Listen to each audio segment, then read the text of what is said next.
we are all talking about devastating consequences of reckless behavior, of people not understanding, and not as a bug, but as a feature of what they're trying to do.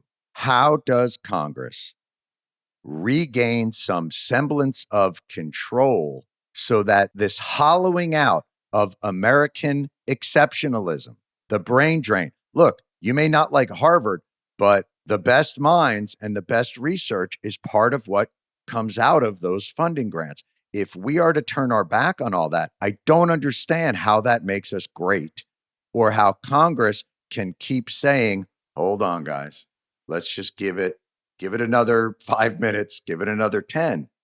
At what point do we reach a tipping point? So it's going to start, John, next month with the appropriations process, where there are 12 different appropriations bills that have an open amendment process where Democrats, Republicans, anyone can offer any amendment they like. And we are going to have to write these appropriations in a much more specific way that limit executive branch discretion. What we are experiencing now, all of that is with prior year appropriations. We've never had a situation, John, where the executive branch is sending money back to the legislative branch saying we don't need it. Normally, these agencies are spending every last dime they have, even if they don't need to advocate for more money in the following budget year. So this is unprecedented. We've never really had this situation before.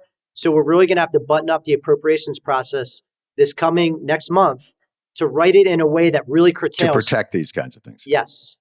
So when everything's said and done, this is not popular for me to say amongst my own party. It's not popular for me to say with my family even. I think it's going to work out.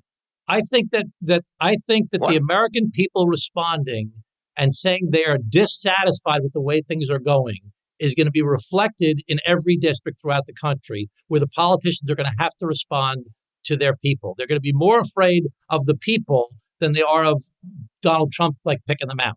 So I think there are enough people of goodwill, and I think there are enough. Oh, dear God.